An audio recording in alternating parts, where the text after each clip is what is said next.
Welcome to Psychotherapy Networker Online. My name is Anna Locke. I'm the clinical director at Networker.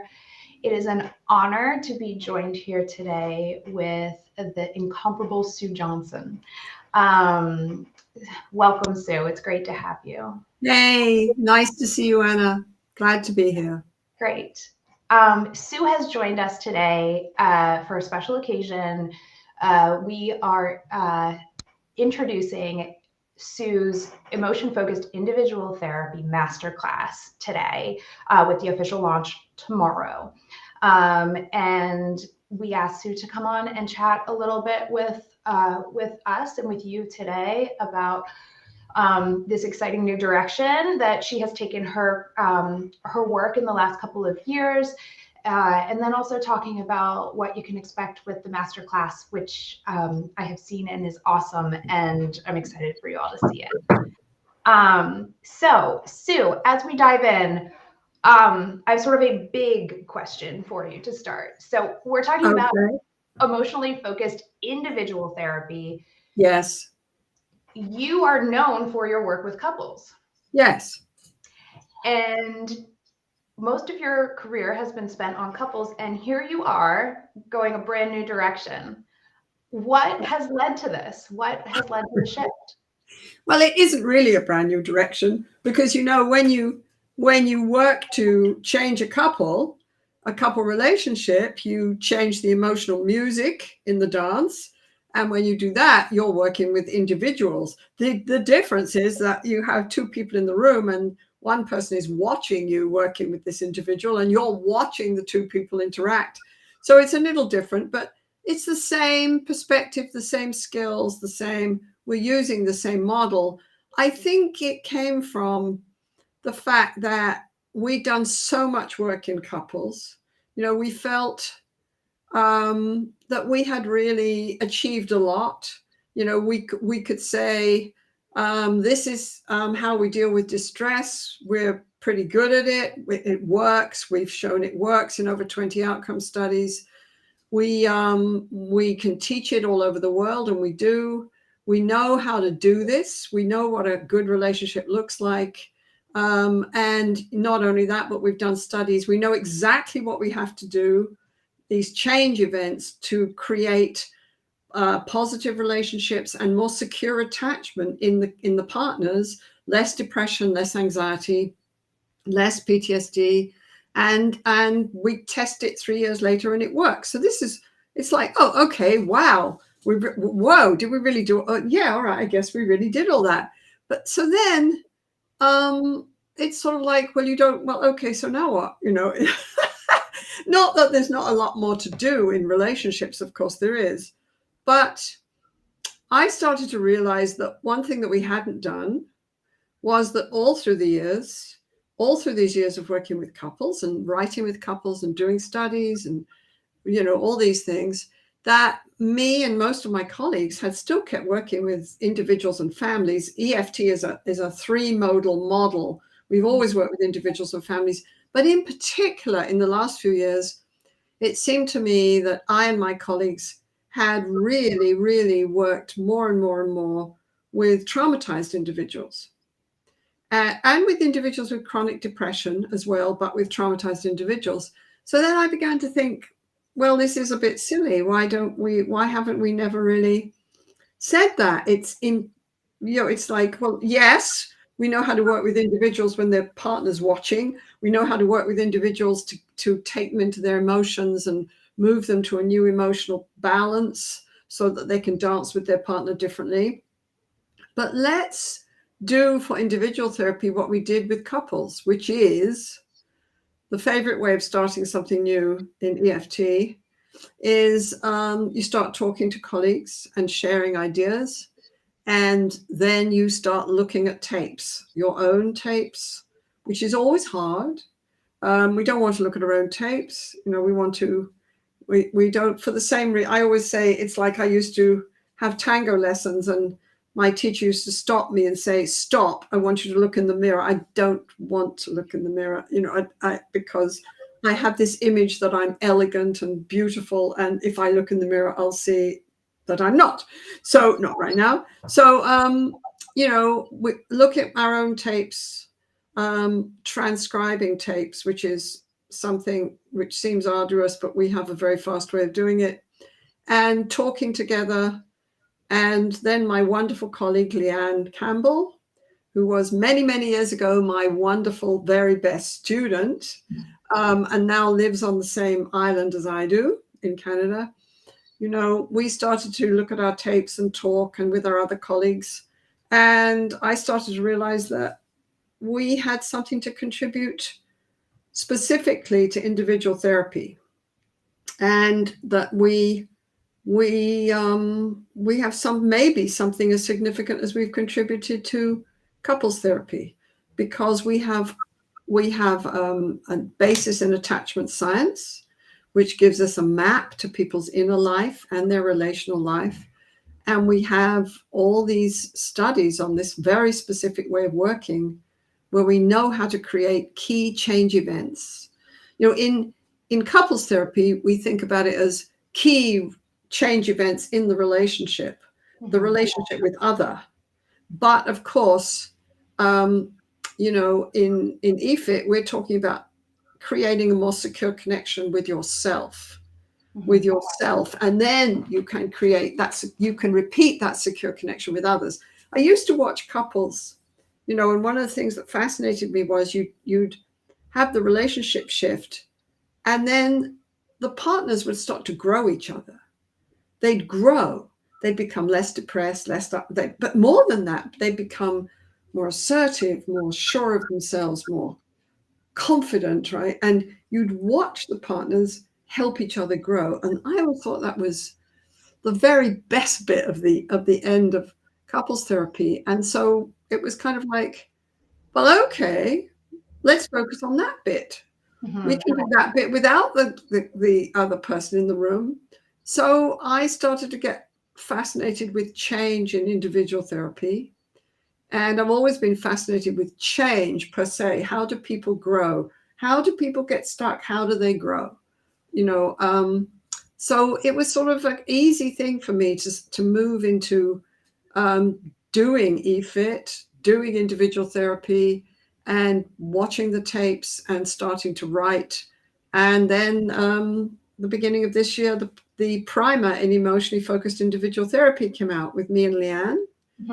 And I guess all I can say is that I am delighted to say that I feel the same excitement and passion and curiosity watching our tapes and writing them up and writing about EFIT as I did all those years ago when I watched couple sessions and thought, oh my God, this stuff works. Oh my God, I've got to figure out exactly why it works and how it works and teach it to other people. So we feel the same excitement. So it was a shift that was kind of natural, something we hadn't really elaborated on. I talk a lot now about reshaping. I used to talk about creating softening events in couples, where the couples would reach for each other from a vulnerable place and bond together. Now, when I'm teaching EFIT, I talk about, creating that softening, that moving into coming home to yourself and finding a secure connection with yourself. So, in couples, I'd say I'd help somebody move into a new emotional space and then say, could you please turn to your partner and share that? And in EFIT, I say, could you close your eyes? And could you see that little vulnerable part of you that decided all those years ago that you were too scared and the world was too big and the only thing to do was to shut down and go numb and shut everyone out? Can you see her face? And it's very interesting because clients say things like that, that what you're doing is significant because clients come with you. My last client said, no, I don't want to do that. Or one client said, no, I don't want to close my eyes. Why do I have to close my eyes? Well, because it helps you focus. But if this is too hard for you, we don't have to. So, it's different, but it's not. it's going into dealing with a new relationship with your own vulnerability and the identity that you've created, with me guiding you, rather than the main goal being for you to create a new relationship with this person sitting opposite you in a chair. That was rather long. Sorry, Anna. I'll keep it short. Okay. That was I think just a beautiful explanation of your journey, and I think something that I respect so much about you is that you maintain this passion for our work and for finding these creative and grounded in evidence ways to help people, and you're bringing these decades of experience of what you've learned with couples to individuals. And I always learn something new when we talk. I never saw it as the couple being the individual and that younger, more vulnerable part of themselves. And when you said that, I was like, that's the couple work, and it's just a different. Yes, yeah, it's just a different. I mean, in the book that I wrote, I think I can never remember my books. I think it came out in 2019, Attachment Theory and Practice. Mm-hmm. I talk about that. It doesn't really matter who you have in the room, your individual, couple, or family. Irvin Yalom, who's one of my favorite therapists, said a lovely thing. He said, when you do individual therapy, the therapist has to get to know the cast of characters that your individual client brings in with you. When I say that to people, I mean, I invite you to think about it. We're social bonding animals. And even when we're by ourselves, we live in a cast of characters. I took my dogs for a walk yesterday in the pouring rain, and I suddenly realized I was thinking about Christmas, and I suddenly realized I had my mother's voice in my head. And it was Christmas when I was growing up was just hard work. We ran a pub. It was hard. It was just heartbreaking hard work. So, she would get very bad tempered and say all kinds of, nasty things about Christmas. So I was listening to all this. Oh, good Lord. How did she end up in my head? And all I'm doing is going for a walk, and we all have that. But more significantly, we have emotional dramas that we hold on to because they're so important for our survival. Our nervous system holds on to them. We have emotional dramas where we decided who we were and where we define ourselves. And those dramas, people say, well, that's just who I am. No. The self is a process. And actually, when it's healthy, it's always fluid and changing to a certain extent. It has a stability, but a fluidity. And, therefore you can sort of be flexible, right? But no, let's look at one of my clients just yesterday said, well, I said, you use the most terrible words for yourself. Words that just make me go, oh. You say things like, well, I'm disgusting.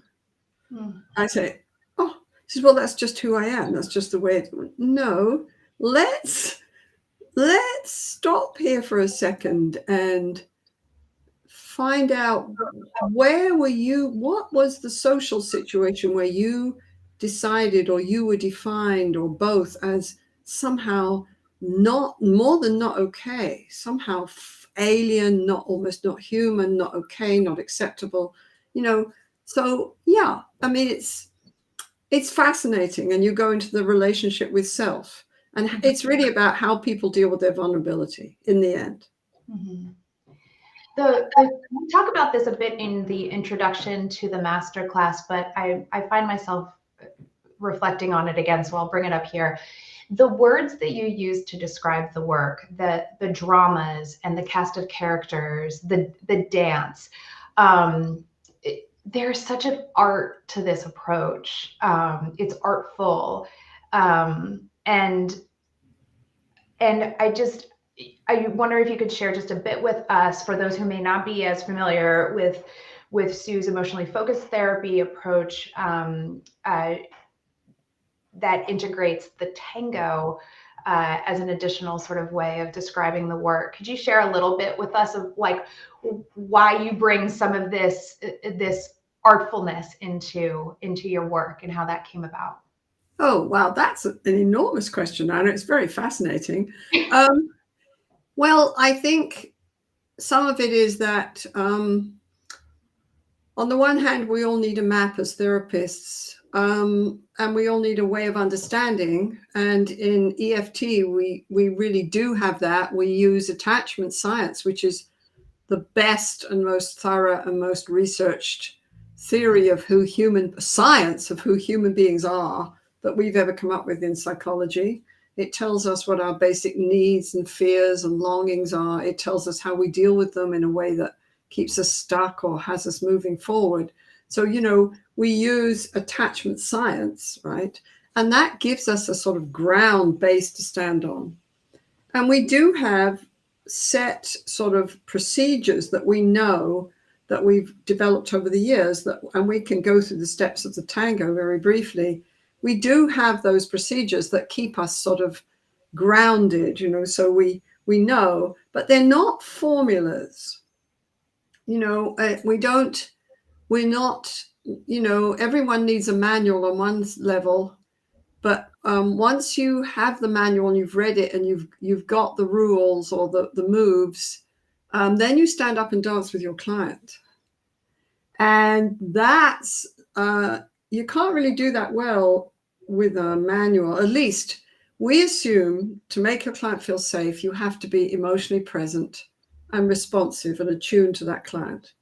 So a lot of EFT is that you find a way, you have a map in your head, you have the techniques, you know where you're going, so you can dance.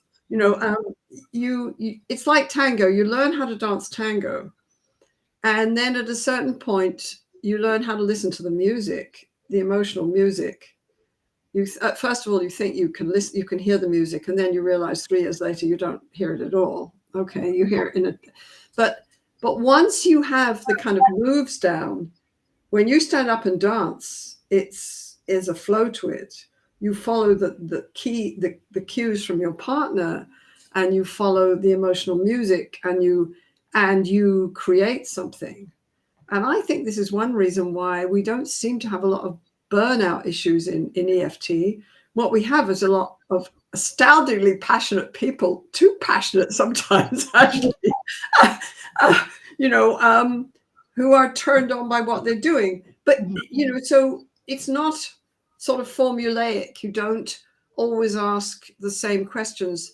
The essence of EFT, whether with individuals, couples, or families, is you tune into your client, your basic question. This is a Rogerian approach.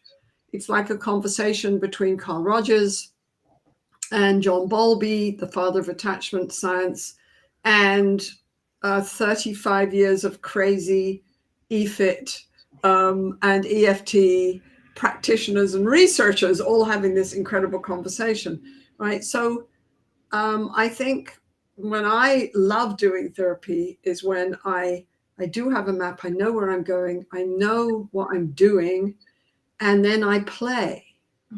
So when my client says to me, which I'm always fascinated by people's inventiveness. I say, maybe I went a bit too far there. Perhaps I hurt your feelings. My client says, who's a war vet, right? Great big guy. Right? He says, oh no. So no, you couldn't possibly hurt my feelings.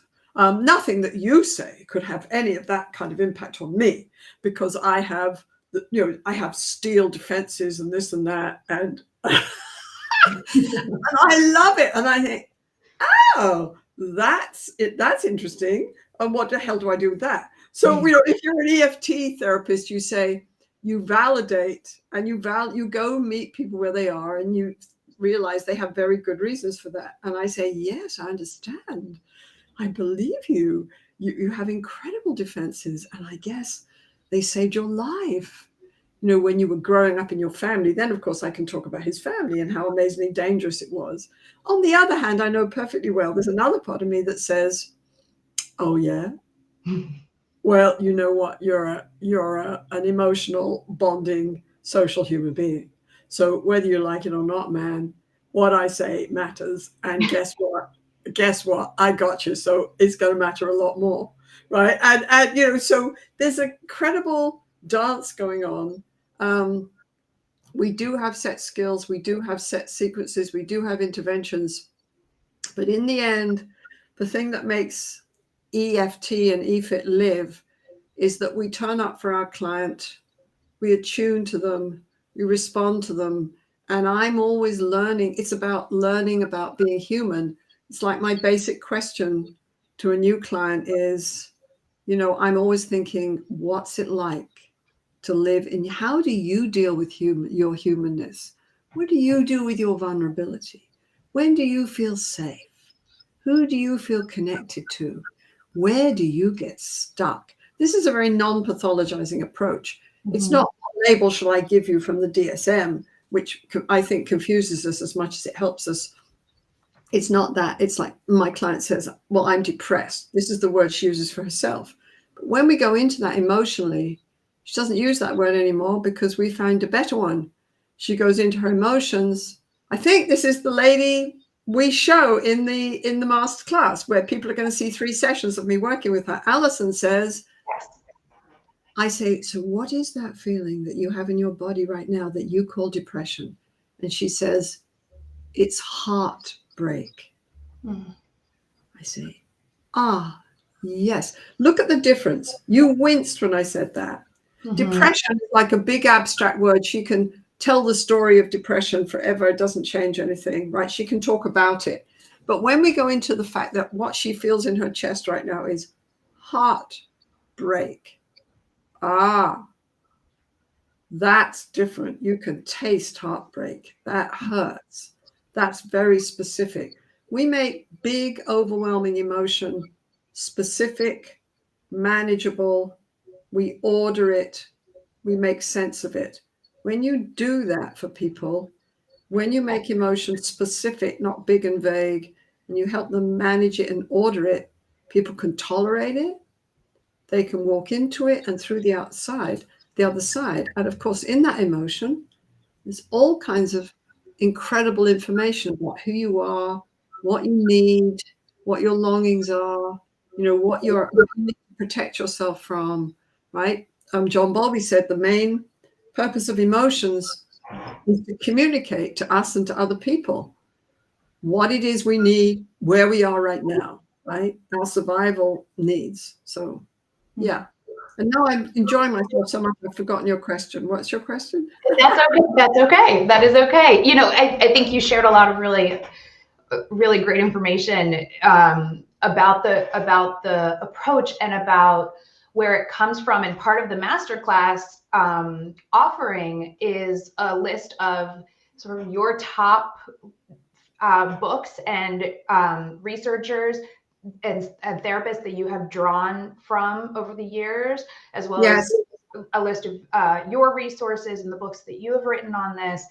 And so we really get that sort of added benefit of seeing where this came from, the attachment history, the Rogerian history, and things like that. So that's an added benefit to the masterclass. You brought up Alison. That's a great transition into talking a bit about the course. Yes. So as you said, the masterclass, and for those of you who are just joining us, we're talking to Sue Johnson about her upcoming masterclass on emotionally focused individual therapy, or EFIT for short. It is a course that follows Sue and Alison over 3 sessions, spread out over many sessions. And we get to watch you dance with Alison. What would you like to tell us about this work and about the, what we show in the course? Well, why I was attracted to doing the course with you, Anna, apart from the fact that you're really fun to talk to, but why I was attracted to doing the course is that I thought it would be very useful for people. You know, the usual thing is you see somebody speak and then they show a little piece of therapy, or sometimes they don't even show a little piece of therapy, which always sort of irritates me because I want to see what you do, not what you say you do. So, right. You know, but I thought it would be very rich for people to see, a sort of large a sequence and some real pieces of therapy. So what you will see in the masterclass is session 1 with Alison. You will see how I start to go in. If you're an experiential Rogerian therapist, you still do assessment, but it's assessment and treatment start to merge. And your main goal in the first sessions is to create incredible sense of safety and connection that you really need. People will not explore what is alien or unacceptable or unknown or scary if they don't feel safe. We all know that as therapists. Actually turning that into intervention is kind of different. So you'll see me doing a lot of session 1, session 6, and session 11.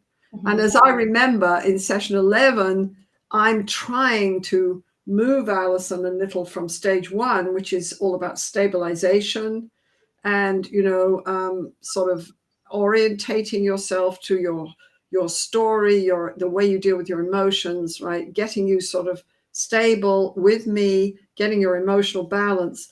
I'm trying to start to move her into stage 2, where you become more intense and you start to restructure, right? The way she deals with her emotions, the way she sees herself, and you start doing much more intense dramas with the people in her life, both positive and negative. Her husband, who's a positive figure, can you close your eyes and tell him about this right now?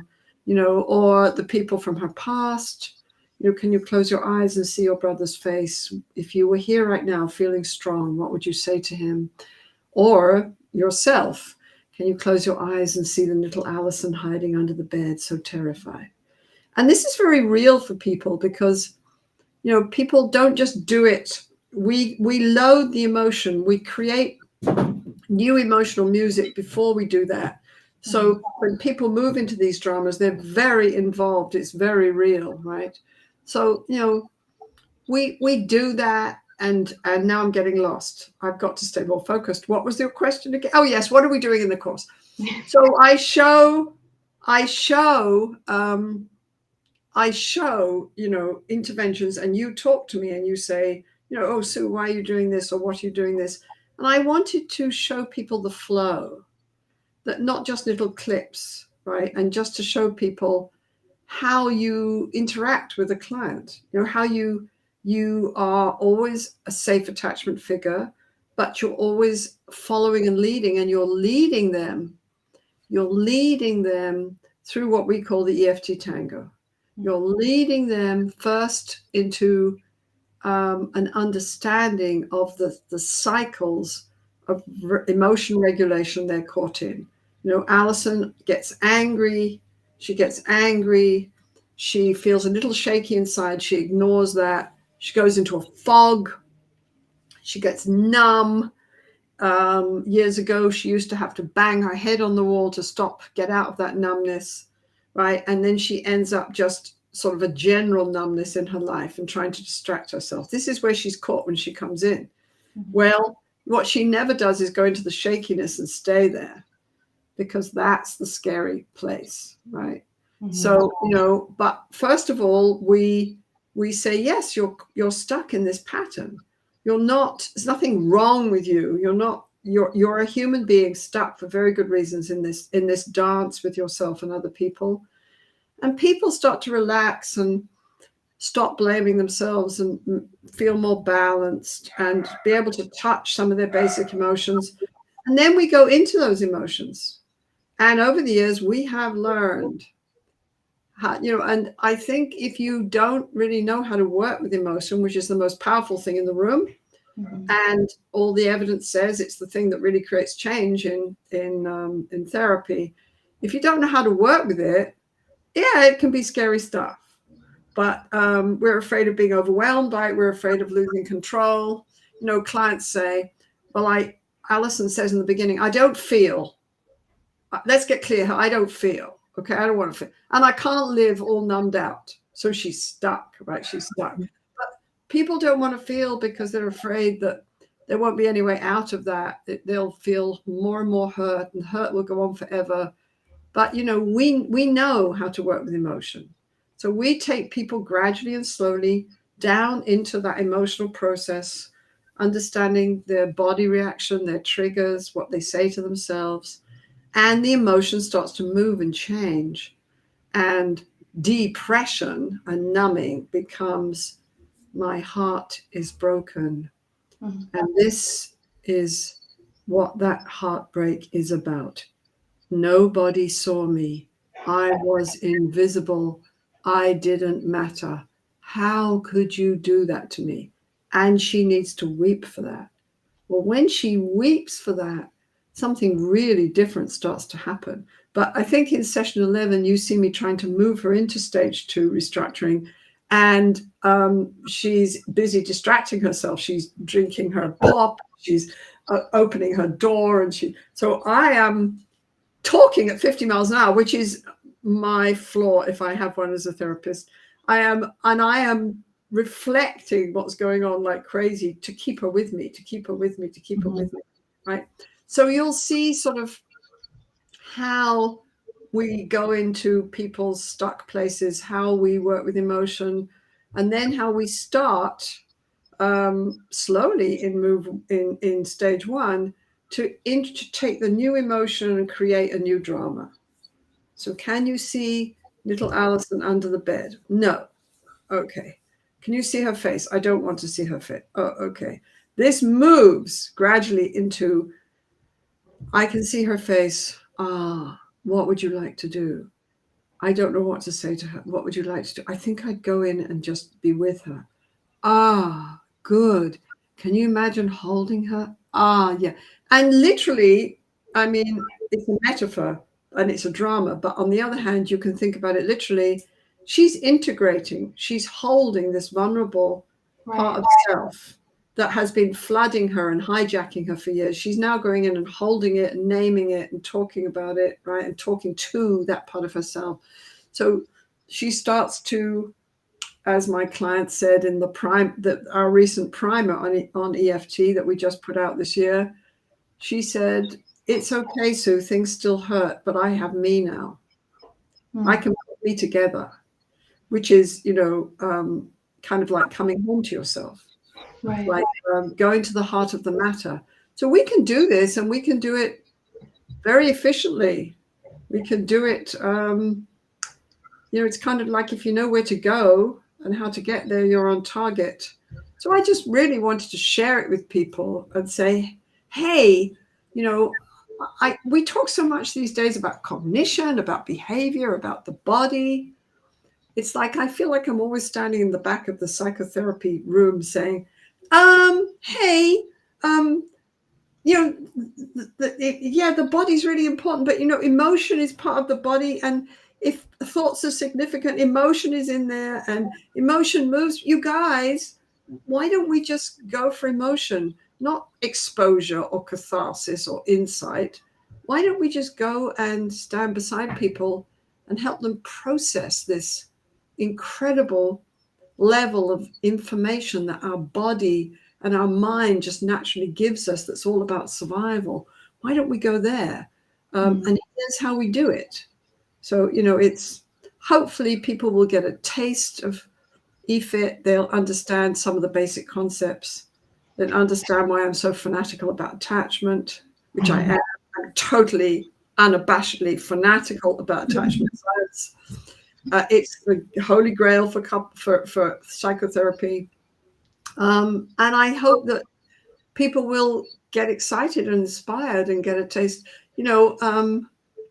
that they'll say, oh, wow, let's explore this. And then we can do our other courses, EFIT level 1 and 2, where we really teach you how to do it, or our EFIT course on grief, or our EFIT course on just working with trauma. It's like, we have over 90 EFT communities all over the world right now. They're all full of crazy, passionate therapists who are watching their tapes and learning, helping each other learn more and more, where the study of who we are as human beings and how to deal with our vulnerability in ways that help us grow and thrive rather than get stuck and stagnate and churn on these terrible wheels of depression, anxiety, and PTSD, the study of that never ends. Right? It's what's more fascinating than human beings and how we get stuck? I don't know. What's for me, that's always been the most fascinating thing anyway. Right. And, you know, having been fortunate to watch your video and to go through this process with you of talking through it and breaking it down, I have to say that I see how people can get fanatic about it. And I will self-confess, being a cognitive behavioral therapist and loving EFIT and seeing the benefit of it and seeing the beauty of it and seeing the flow of it. And just in watching this course, even though this is not a full EFIT training, I learned so much about the model and about what this process can look, and in a brief model as well. This is a brief model. Yes. And it's just such a wonderful learning experience. I'm really excited for other folks to get to see this and to go through this process with you. So thank you so much for joining me today. You're most welcome. It was fun. Your questions were quite profound. So I got lost a couple of times, but yeah, I liked them. They were fun. So thank you, Anna. And it was incredible fun to do the course with you too. Likewise, a true honor. Everyone, please check out the website on the screen, psychnet.co/EFIT Masterclass for a special discount on the course. It is available now. You get not just the masterclass, but a couple bonus courses. You get the handout with all the resources that Sue has talked about today. This course is phenomenal, and I'm really excited for y'all to check it out. So, Sue, until next time, thank you so much. Hey, lovely to talk to you, Anna, as always. Okay, take care.